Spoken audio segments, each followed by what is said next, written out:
Straw Hut Media. Hey, I'm Sierra Katow, and I'm here with Jay Kogan on Don't Be Alone with Jay Kogan. Don't be alone with Jay Kogan. Hi, welcome to Don't Be Alone with Jay Kogan, a show where I, Jay Kogan, encourage people to not be alone. Let's connect with each other.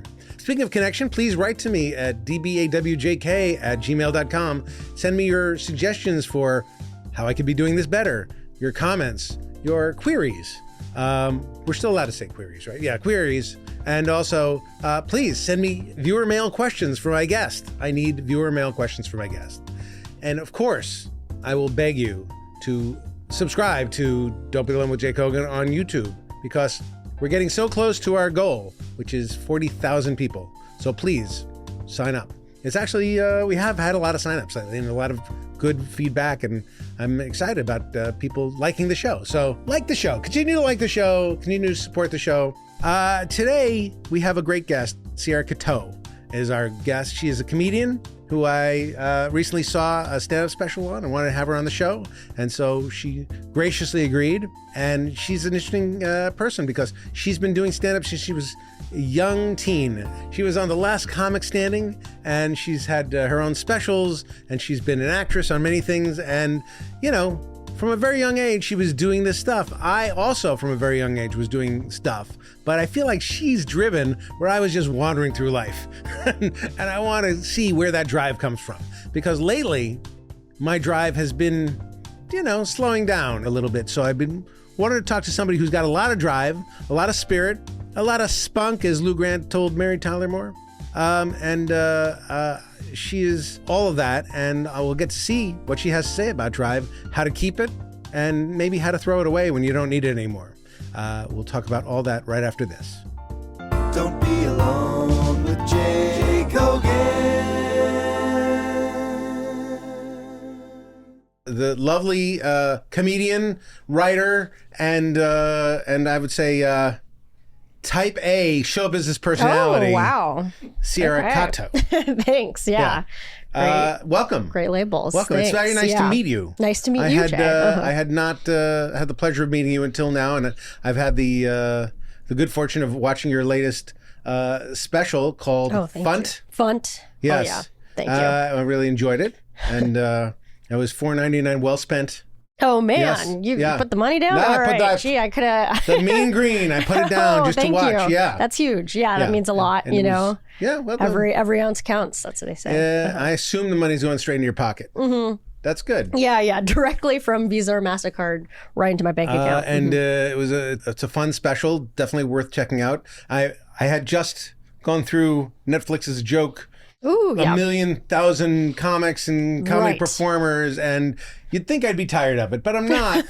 I'm not. You're not. I'm not. I feel like, I mean, that's a testament to you, and I suppose your ability to withstand lots of comedy. Jokes. Yes, it good is and true. bad. But reading about you, and when you talk about your life in your act, it says that you're from La Cañada, Flint Ridge? Yes. Right. Uh-huh. Okay. Then you grew up doing stand-up comedy very early. Sure, yeah. And then you got yourself to Harvard.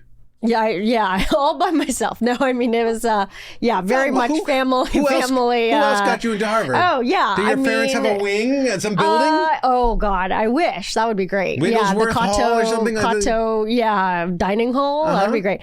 Unfortunately, no. But, you know, I think, like, I got to give him credit for not letting you become a drug addict? Giving me good advice growing up and driving me to school every day, taking me to all my basketball games, even though I didn't get in for basketball. That's every parent. You're just now describing every what parent, it is. Not every parent I've learned as I've gotten older and met other parents, I suppose. Let's say a nice chunk of them. A nice chunk of parents do that. So, but not every kid goes to Harvard.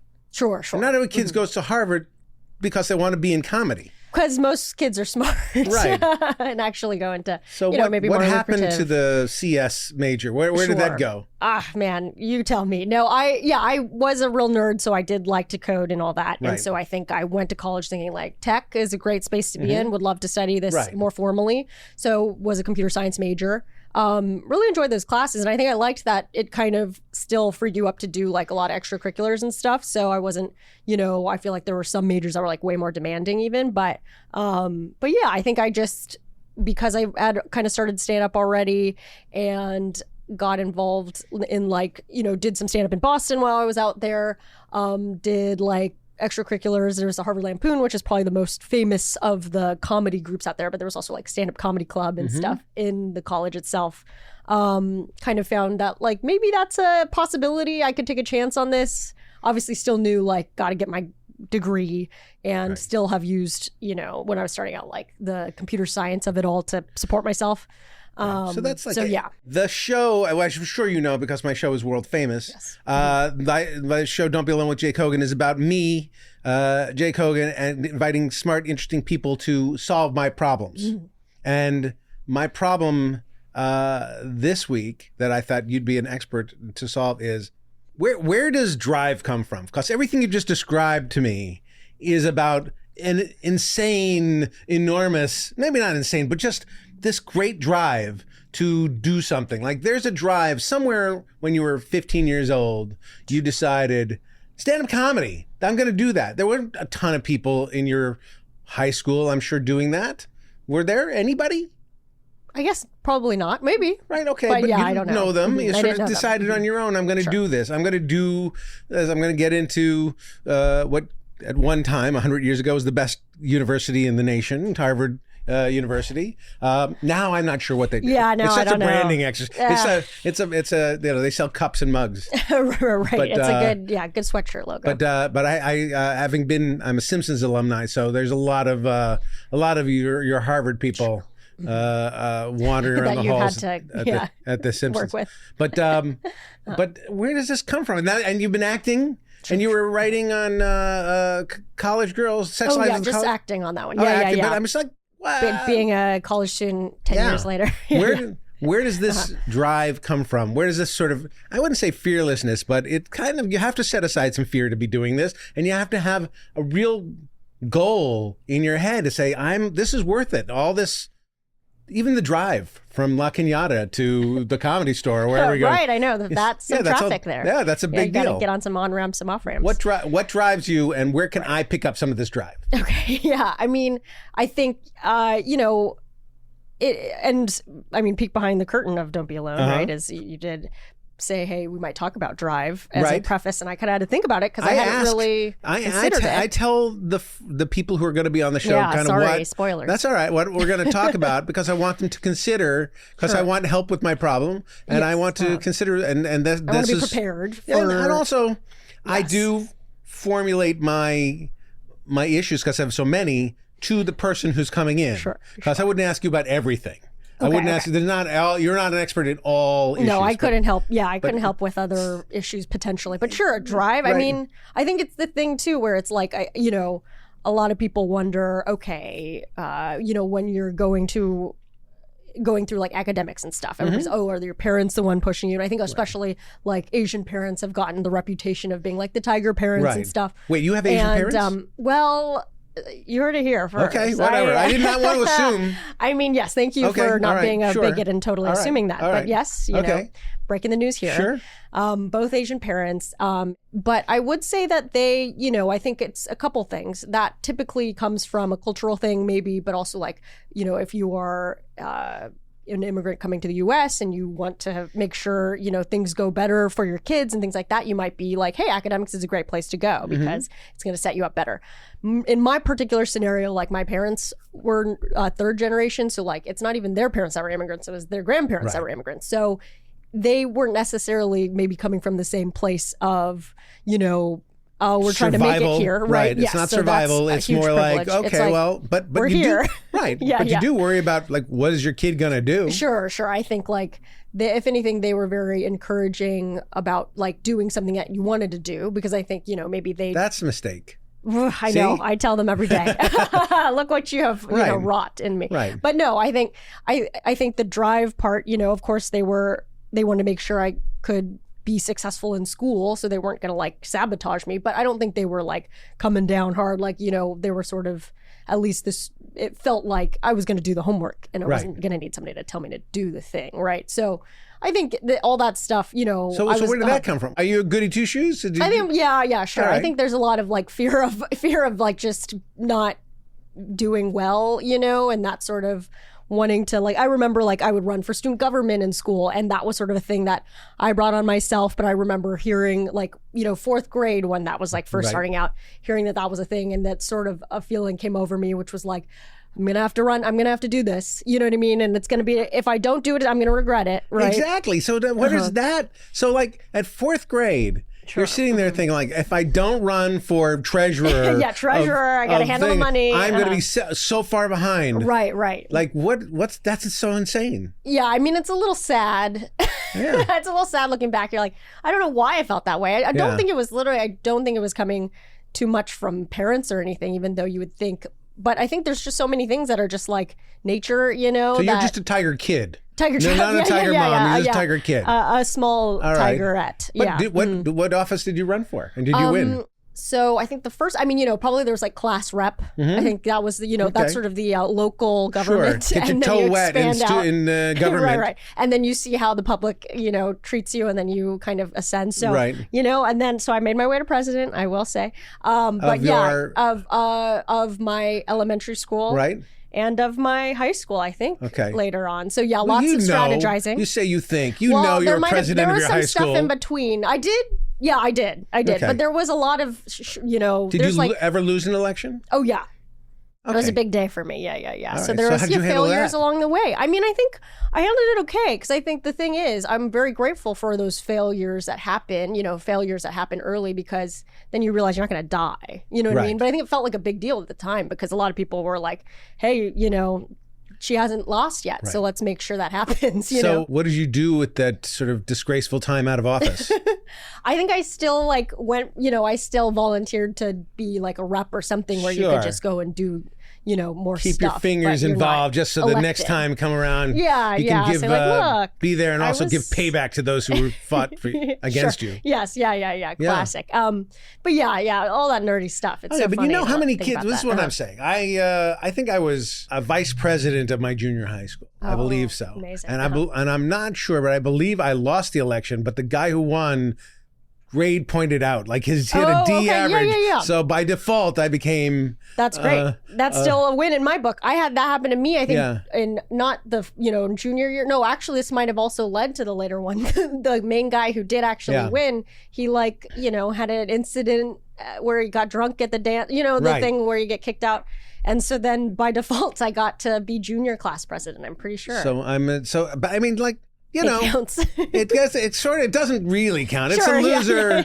It's the loser. Right. First of all, vice president's the loser position in a whole loser organization of student government. Oh. Student government does nothing. Right, the losers are the losers. Okay, so in fourth grade, you ran for something, and you realized you were a representative, and you saw how little student government does, how little they sure, yeah. accomplish. Yeah, they don't give you much anything, responsibility. Uh-huh. literally anything, and then Yeah. just kept going with it over and over again. I assume, and Yeah. I'm just going to tell me if I'm wrong, because you thought it looked good on some future resume that you're worried about when you're 8. Yeah. Mhm. Okay, so you can see my problem. You can see my problem with your whole life. Sure.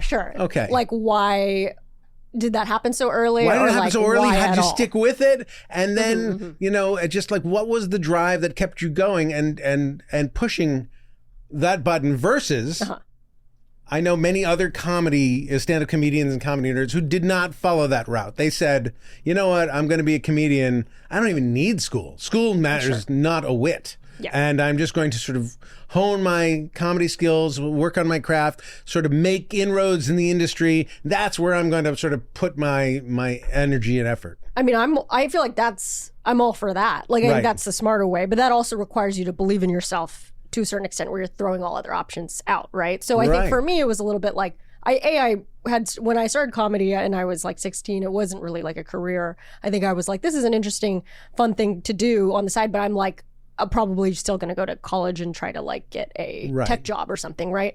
So it didn't really become a possibility till later. And then by then, sure, I maybe would have been like, oh, I actually didn't have to get this degree in theory if I really want to bet on myself here. But I think even now, like, you know, even working now in comedy, I'm still like, well, good thing I have the degree because I might never work again. There's always that possibility. So I'm hearing you're a person with this enormous drive, and that drive is springing from some weird insecurity.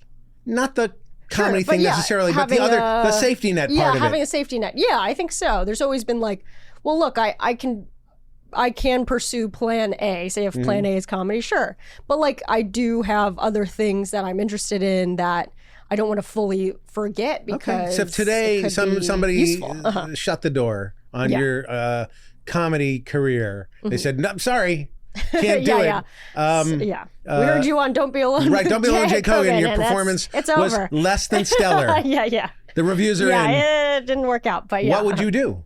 I think a couple things. I think because I've worked in comedy for a while, I kind of am like, I could probably be like, I would maybe be interested in helping someone out if I was not the comedian star, but like I could try to help them produce their show or, do something where like helping from the ground up, being more behind the scenes type person if you're allowed to. Yeah, of sure. Your life. Okay. Sure. Maybe, like a comedy producer or something like that. Right. Of course, that takes its own career, but of course it would be kind of a ground up situation. Okay. Work for nothing, work your way up. But because I am, I have still spent a decent amount of time in this world, so there's this element of like, don't want that time to go to waste. But like, if it's fully like industry has to be different, then I would probably try to get back into, tech a little bit and see what is. I'm very out of practice, but see what's going on over there. You think there are jobs in tech? Much fewer than there were when I graduated. Yeah, that's probably true.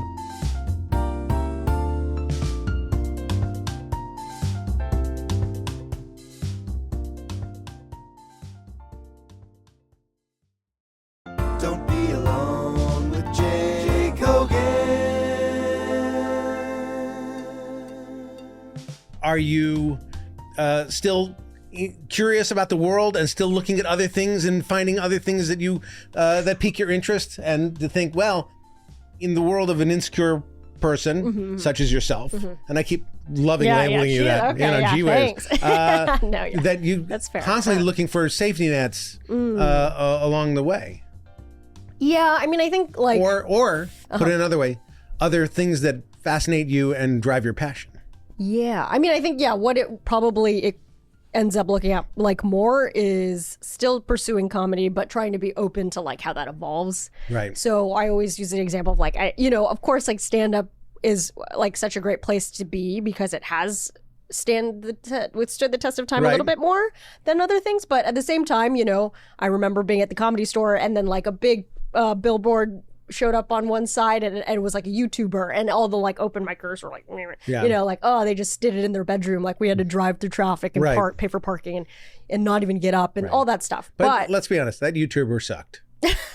Right? I mean, not that all the way to the bank. Yeah, I guess. All the way all to right. the bank. Well. But yeah, no, I mean, like at the end of the day, sure, it could be not. I don't even know exactly if I had ever seen their stuff, but they clearly had an audience and they made a lot of money from it, at least for that time. So I think it was I think it's just sort of being the way to stay insecure, but hopefully still have it go towards comedy is like, if there's going to be a new thing. And like, for instance, right now, the whole thing is like posting your clips of your stand up. Right. And that's a very different pace than it used to be in the past. Like before, maybe you'd put up like, a chunk every once a year, but like now it's okay. Every week you're putting up 3 minutes, But if you do that, you're sacrificing your act, right? Right. So people do like crowd work or, But I mean, you did the special, so that's already in the can. That's already kind of sacrificed. Yeah. So now you can do clips of that. Sure. Clips of the special, stuff like that. Right. But yeah, and even just like taping every set, that used to be maybe a little embarrassing if you're setting up your tripod for some set, but now everybody does it. So there's a little bit more like,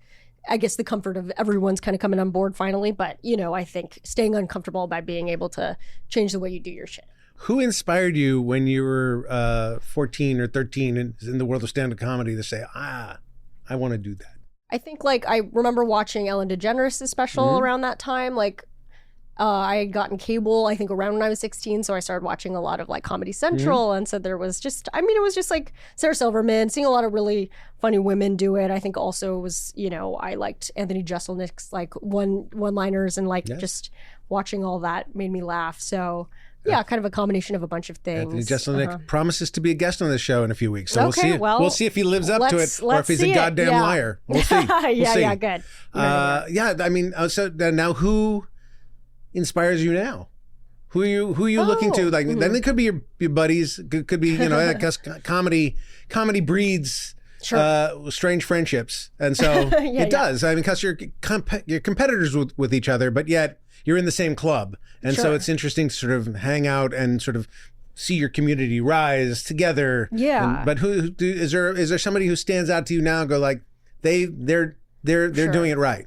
Oh man, I mean, I like a lot. Like I feel like I think especially too, I found a great community in like a lot of Asian American comedians. So I feel like there's ones who either I met before or met kind of younger, like PK, or like and then kind of ones who I kind of am more contemporary with, or who are honestly like I don't see them that much, but I see them online, and so I'm very inspired by that. So there's like Fumi Abe or Leslie Liao. A ton of like kind of even the younger, but I mean, and then watch obviously like Ali Wong, like way before. And yeah, I think just seeing them bring a certain like perspective to Asian American comedy, which hadn't really been there before, or like that there's just more of an audience for it now. Like I feel like before it was kind of, if you are a fan of comedy or media generally and you're Asian American, you're like, really hungering for more content because it was a lot on YouTube. But then it's kind of finally hit the mainstream, and I think stand-up comedians have also brought their own like extra layer of perspective there, because you can just have one to one. It's like one new comedian, one new perspective, go, rather than like we need 100 people to come together and make a movie or something. It's interesting to me because maybe being, an old white Jewish guy, I'm interested in everybody's perspective, and Asian comedians are fantastic, and it was never like I'm not seeking out anybody's culture, but every comedian who stands up there is giving me their culture. So by default, anybody who's somehow makes it in front of my eyes who's good is imparting that, whether it's Bill Burr or whether it's Margaret Cho, it doesn't really matter. It's they're still doing it. But I didn't have the issue of seeking somebody like role models that weren't out there. Like it was full of my role model. That's everybody who was doing it was my role model. So I got that out of the way. That's great. I love before that. Birth. When I was a stand-up comedian, when I was 16 years old and first began to drive, I enjoyed performing. I didn't like waiting till 1 a.m. or 2 a.m. for the shitty spots, but I did not enjoy being in comedy clubs. I felt that I was, as a 16-year-old, I was damaging myself. Honestly, that this environment is bad for me. Sure. Like there's, especially of my era, there were people doing drugs, and there were like a lot of drinking and smoking, and people at the bar, and it was just didn't feel like that was. I was always very worried, like, oh, I'm ruining myself as a person if I stayed there, and I that's why I kind of stopped doing it. Oh yeah, no, I mean you were smart. How did you avoid that a little bit? Avoid that, yeah. I mean, I'm not I think maybe that's why to this day I'm maybe not as much of like a hanger-outer. But it was only because I think I just didn't really have the community. And then, I think when I was doing it too, they were like putting down some restrictions. So like at the Comedy Store, you could only like stand out on the sidewalk. So, I mean, you were getting sidewalk stuff, but you weren't in the green room necessarily or anywhere, where, and I think it had calmed down maybe a little bit, like drug wise, but who knows? I wasn't seeing it, I guess. Well, no, I mean, I didn't see much either. I just was aware of it. Sure, and it was feeling a certain amount. Yeah. I mean, and I think that's totally like, there's also just the element of like being, just being around people that you're just like not really exactly vibing with, or they're sort of like, I would hang out at the Laugh Factory a lot, and I think that was like a little bit of a smaller contingent, and maybe for that reason I felt more comfortable. But overall too, I mean, I think there was a lot of like there's definitely a lot of creepiness, like I think as a young woman, and I think young men too, of course, like you have to be let's be honest, more creepiness for young women, more outward creepiness. And so you have to be a little bit on the lookout, and I think I also get a little I'm still on edge about the fact that like, is somebody interested in actually helping you in your career, or are they interested in something else? And you have to be the one to parse that, unfortunately, which as a young person who is like looking to, again, like they're putting in a lot of hard work. You want to be able to like capitalize on opportunities as they come, because they're so few and far between. It's definitely like, okay, making sure to know like when an opportunity is actually not an opportunity. Correct. Well, you would not. I invited you to my hotel suite earlier today, and you said no. I said, hey, listen, wait a second. No, thank you. I've heard this one before. Yeah, you insisted that we do it here in an office. Right. See? I don't get. Pretty good. That's all the training. I'm just a regular guy asking a fellow entertainer to just come up in my robe and just hang out. Yeah, duh. All right, this is the protocol. No, but yes. So that's some of the Sierra 101 I had to learn through the years. Well, that's smart. I do think that I don't know if it's innate, but there's an inner guardian that if you have it, you're looking out for certain stuff. And you also, when you talk about in your special about pepper spray and protecting yourself and other kind of stuff, but it with that in mind, versus just like, I'm a little lamb and I'm just going to follow I think people place themselves a little bit in too open a position sometimes, and that's hard.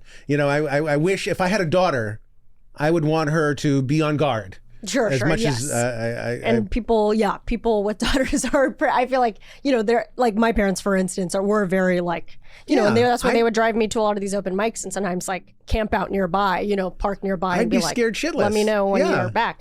Yeah, of course. I think it's a thing too where it's like, but it's frustrating because you want to be able to also operate like any other comedian. And so it's annoying that, there still is such an importance. You're operating at the highest level of a comedian if you have a body man hanging out waiting for you and a car waiting security, for you. You're right. There's a car waiting for you, a body man waiting for you. I know. And like a group, your entourage there. That's the highest level. They've got like an armored vehicle. You just need your own vodka and everything's set. Oh, damn it. Okay. Yeah. I'll talk with them about that. Yes, I do think that that is true. Little did I know I was actually like at the top echelon. Yeah. Now as a person in your late 20s, you got to drive yourself. Now I'm like fucking, what am I, chopped liver over here? Did your fiance come a lot? Sometimes, not, again, it's kind of it's a big ask to come all the time. So I feel like, every so often, and it's great when he does. Okay.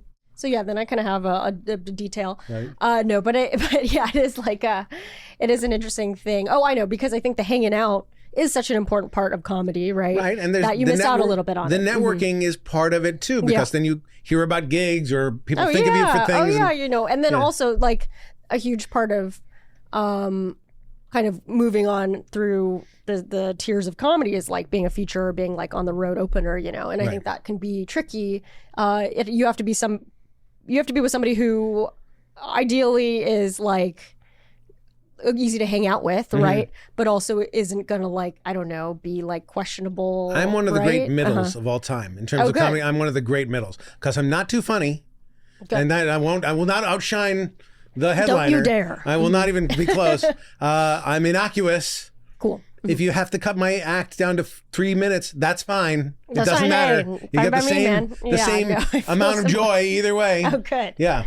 And very scalable. Right. And if I need the shitty seat on the bus or the thing, I'm great and not a problem. Good. Yeah. Not to put you on the spot, but we had never met before you came in here, and I just want to know what were the most amazing things you'd heard about me well before we got here, like just on my reputationally. Yeah, well, what obviously, the young comedians think of Jake Hogan. I mean, obviously, accomplished writer. Okay, all right. Feel Frasier. Sure. I mean, that's obviously a huge one among many other credits. And I don't mean to just determine you by your credits. That's what the guys in the green room were talking about was Frasier. Frasier man. Wow. You want to talk to Kogan? Yeah. All right. Well, listen, I don't know. Not everybody gets... What else is there? I don't mean to... there's obviously much more. Not everybody gets to sit in the white chair. That's what I'm saying. Not everybody gets to sit in the pleather. I mean, chair. I did request this specifically. It's good. And it did deliver. All right. So do you feel, getting back to Drive, do you feel having gone on this journey from student council to to Last Comic Standing to doing all this stuff, do you feel a sense of satisfaction that you got to where you're going, or you feel like the journey wasn't quite what I expected, but it's still pretty cool, or boy, I was hoping for this and I'm still trying to hope for this? Oh yeah, I mean, I think like a combination of it all. It's Unacceptable answer. You can only pick one of the three I okay, offer. D. Okay. No, I think that definitely like there's times when I'm like, this is cool and I wouldn't have expected to be doing this, sitting here with Jake Hogan, Sure. talking about comedy, having a special out, stuff like that. But at the same time, it's very easy to get accustomed to where you're at, and so I will feel like that wears off quickly. Like, the things, okay, the special's out, great. Okay, now I'm on to the next thing, like hedonic treadmill situation where I'm now, okay, well, what's my next job? And like, am I going to be able to work again kind of thing. So yeah, I want to say it's like, definitely would have never expected to be able to actually do this as a job. Hence why I did everything else to make sure that I could have another job, even if that's not possible. And then, also once I'm here, knowing like the strive for more has been what's gotten me here. So there's a little bit of like needing to always being scared to let go of that drive too. Yeah, I think that makes sense. Like, what does it look like if you don't have that thing that you have always had, have worked for and wanted to do? It's interesting. I'm trying to think of whether I had drive. Like, I don't think I had your drive. I don't think I had that kind of thing. I want to be funny. I liked being funny, but sure. I didn't say like I have to put myself out there too much, although I wound up putting myself out there anyway. Yeah. So I don't know. I don't think of myself as somebody with drive, but I must have had some kind of drive in order to, fight off the wolves and get jobs in comedy. Yeah. I mean, obviously. I mean, I think also, it manifests. It can be like nice to maybe not have the like intellectually feel like you're driven, and then instead just be like, hey, this is actually what I'm having fun doing, and then pursue that. It's a different kind of drive. It seemed fun. It seemed like a fun business, and that's the thing that was. There was a drive. It was just that I just didn't know where I would land in the business, and I still don't. But it's. I mean, until I finally reached the pinnacle of podcasting. Well, clearly like you've landed. Once you hit the jackpot of podcasting, I mean, there you are never like look back. 19 microphones and 30 cameras in here, so I think that's pretty. This is numerically you're. This is big money podcasting. Yeah, I got to tell you right now. So you will not see the likes of this kind of studio in your I haven't career. Really. I mean, it's true. I know. Well, this is we do it right at the Don't Be Alone with Jake Hogan building.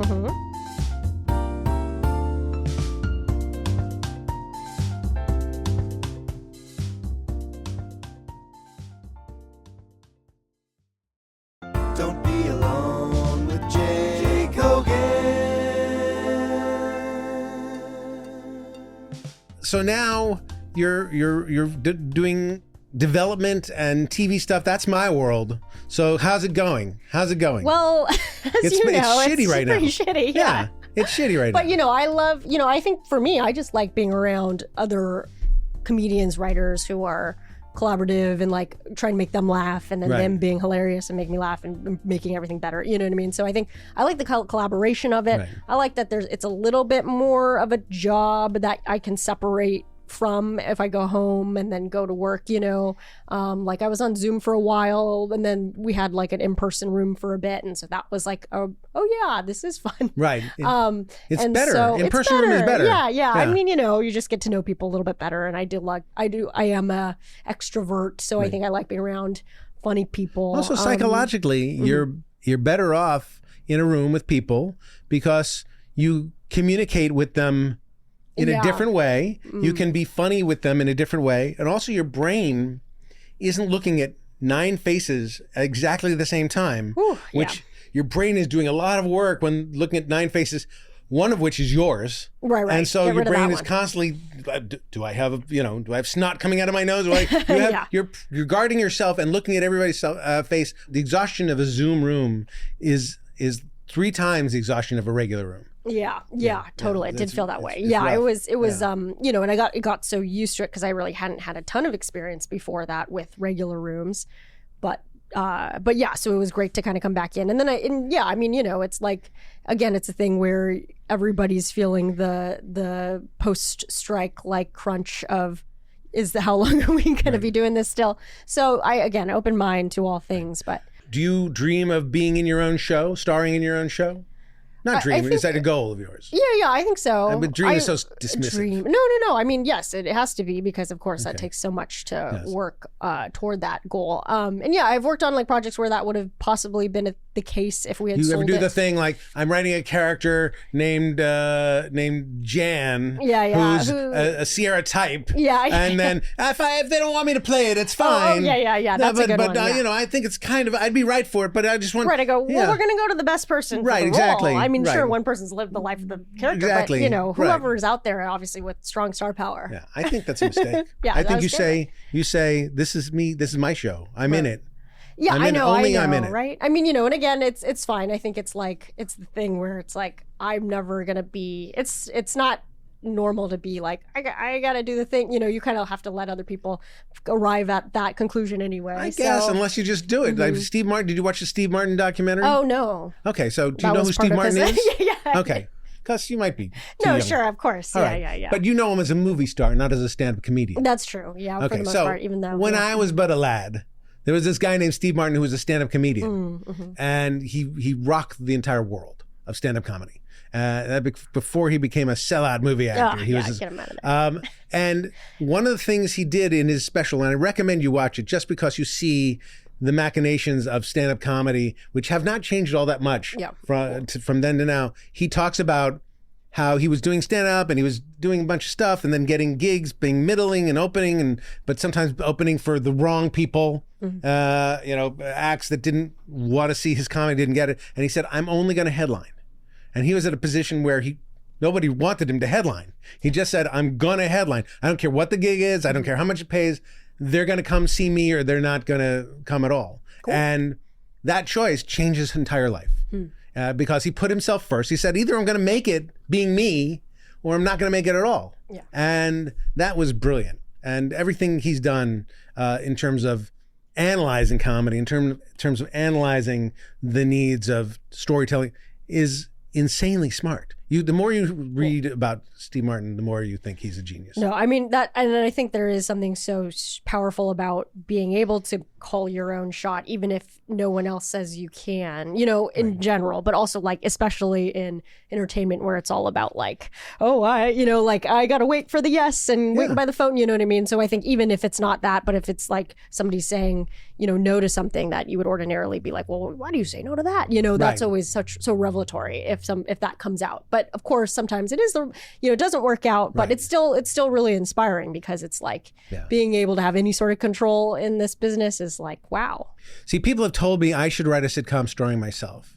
And I have said to them, that's stupid. Okay, because good. That's I'm your not, no. Yeah, I'm not. I know my line. Like, I'm not going to be the star of a sitcom. That's not. I have not trained for years to become an actor. Okay. Like I've been a writer. I've been mostly a writer, and I don't think I would be a particularly compelling actor. Maybe someday if I trained, if I worked at it. Sure. But I think you could do it. I think you should, and you should do it. I mean, I think that there's also what you're saying too. It's like there's a power to also knowing who you are and like knowing like. Even in a certain project, like I feel like I've written things where it's like, I'm not going to try to like shoehorn into this in some way. Like I think I would be great here as just the creator of this show and like being a great, person in the writer's room if I'm not ready to show run yet. You know what I mean? And so there's like, it's just, I think there's, of course, we love an auteur who can do it all and everything. Yes. But, sometimes. Do we love an auteur who can do it all? Do we love an auteur? I think auteurs are bullshit. I don't think there's an auteur who can do it all. But I mean, come on, it's like such a hard job just to do one of those things. So it is crazy when they expect a lot. I have a rule when I'm a showrunner, which is I will not allow myself to act in even a small role. Oh, not even like a cameo? No. Okay. I have a job. If I'm the showrunner, I have a job. And even though I love being in front of the camera and I love doing those bits, I would be taking a job away from somebody who does not have a job. That is so true. And it also removes, it's like being an alcoholic. It removes, if you are an AA, reformed alcoholic, you say, I'm not going to touch a drop of alcohol because I like it too much. I'm not going to give me this part. I'm not even going to tempt myself to think, maybe I'll play this part because it's just off the table. When I'm running a show. No, that's very smart. And that is true. I mean, for actors who are like, trying to get that co-star, it's like that's a game changer. It can be their SAG card. And so that is very generous. So, but I do take parts. Anybody who asks me to do a show, their own show, gimme. I'm on. Yeah. Let me know where to be. My rule is I'll take, no matter how degrading, I will do it. Good. Yeah, I will know my lines. No floor. No floor. I will know my lines. I'll bring you my own clothes, and I'll be whatever Well, you whatever get that, you need me to be. I think sometimes there's that SAG rate for bringing your own clothes. Exactly. So it's a pretty good And deal I there. don't have to charge that extra rate. I'm just saying You don't have I'm to, going to but- be good. I'll be a good worker No, because that's I know what great. it's like. Helps everybody who's on it. So that's Well, that's good. we're. I feel like you haven't helped me figure out where my drive should be. Give me one. I'm sorry, yeah. One more. What should I do to reignite my drive or to ignite if I'd never had it? Ignite. Okay. Because I would say I was thinking like, if anything, I'd be the person to be like, no need for a drive. I think that's a beautiful way to live. Okay. Because it's a little like what, again, like why 8 years old am I like, I need to be student class rep? Like what is happening? So if anything, I'd be like, yeah, you're good, man. So stay. Yeah, I'd say you're, dormant. And clearly it worked. Stay dormant. Yeah, go back to bed. Okay. No, but clearly it worked. If it would be one thing if it's, someone and you're like, I think you got to get a little drive. You got to get out there, put yourself out there. But, it sounds like the drive for you is coming from genuine, authentic enjoyment of what you're doing. And so, therefore, that's kind of what I wish for. All right. Well, now we go to another section of our show that we like to call listener mail. Now it's time for listener mail. From listener Craig, society encourages us to tough it out, but is staying in something tough and difficult the win and moving on the loss? When do we know we've had enough? In relationships and work, how do we judge the next move? Wow. Come on, La Cañada. No, I think learning about how to like sit in it, because sometimes moving on, it's like that could be the actual more danger zone because it might come back and get you later, if you haven't fully processed whatever you need to process. So, I mean, it's hard to tell in the moment probably, and it probably feels much better. But don't you have to figure it out in the moment? Let's say your relationship with your fiance is fantastic. I know this, but maybe you've been in relationships in the past and said like, I'm not sure if this is working. How do you draw that line? Or a job that maybe wasn't to like say, I gotta break move up on. or Yeah, quit. this is quit this job. If you'd worked at Stone Cold Creamery or something and said like the mix-ins. My arms are tired. Ouch, oh my God. I'm the too carpal buff. tunnel. Too buff. is just Yeah. What do you do? Yeah. Interesting. So in those scenarios, I feel like, man, I think it's probably pattern wise too. Right. You're kind of looking back and like, is this the 7th job that I quit after 2 weeks? Or is this like, I've been really trying to make this work for a while and I'm just only obsessing over the idea that quitting is bad. And it's really not quitting at this point. It's actually, moving on or whatever. So but don't you think, I mean, there are people who move on and move on and move on and move on, right? Mm-hmm. And power to are them. they worse off than people who stick it out? I'm not sure. What's their goal? I guess it's like, if they're like, if it's perfectly fine, it's perfectly fine. But, if their goal is like, oh, I really wanted to have stability or whatever, then like, sure, that could probably be destabilizing. I think everybody wants what they don't have. So if you're a destabilizing person who just moves on and moves on and moves on, says, I wish I had some stability in my life. And then if you're just a rock steady, solid person, you say, I wish I had some adventure and some things in my life. Yeah, you're right. So it's sort of a thing of like changing their behavior, existing behavior. Or just knowing that everything's a win and a loss. That's what I would say. There's every choice. But you said we couldn't do all the answers. Every choice has is a loss. You choose one thing, you say no to another, but you win the thing you say yes to, and you lose the thing you say no to. Yeah. So what can you do, Craig? You just live your life, man, and just and see what's out there. That's true. That's what I would say to Craig. And now we have another thing that has no music cues called Moment of Joy. A moment of joy. What gives you joy? What's a go-to thing of yours that you feel comfortable telling the world? Sure. Mm-hmm. You don't have to tell us all your secrets. Okay. But tell us a few things that you tell an acquaintance. a medium level friend. Sure. Not your best friend, but a medium level friend. Okay, medium level friend. I mean, I will say something that's been really joyful lately. We've been making a lot of cold brew tea. And you make it the night before, get some loose leaf tea, throw it in a jug.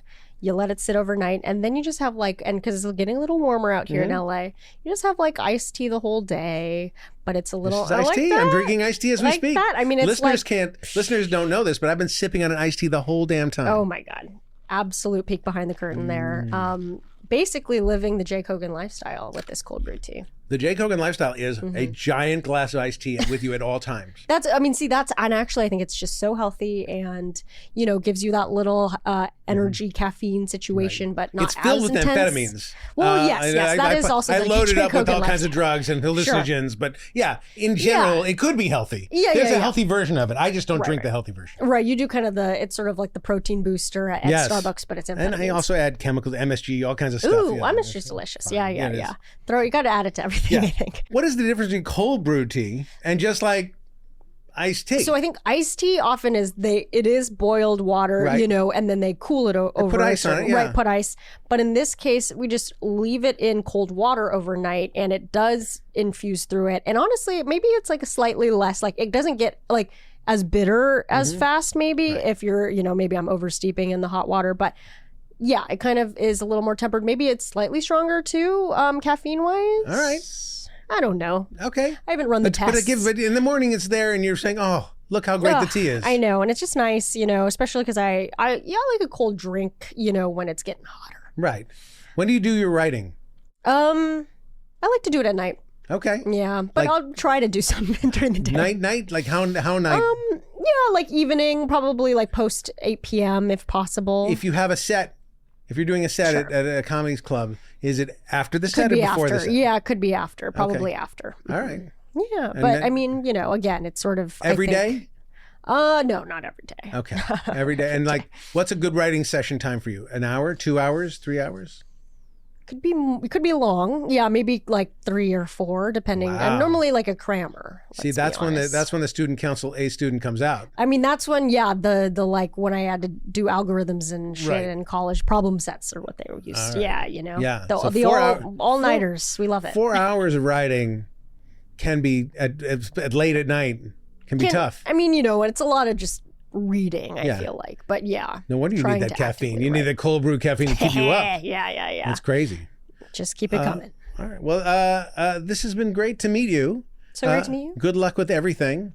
And thank you for being here. I no hard feelings about not coming up to the hotel suite earlier. Oh, sure, I get it. Thank you. Actually, again, it was a test, smart move on your part. Smart move on your part. And thank you for being here. Thank you, the listeners and viewers of Don't Be Alone with Jake Hogan, for being here. Spend some time not being alone with somebody. And please write me at dbawjk@gmail.com with all your questions. And please submit questions to me for my show. And I'll see you next time.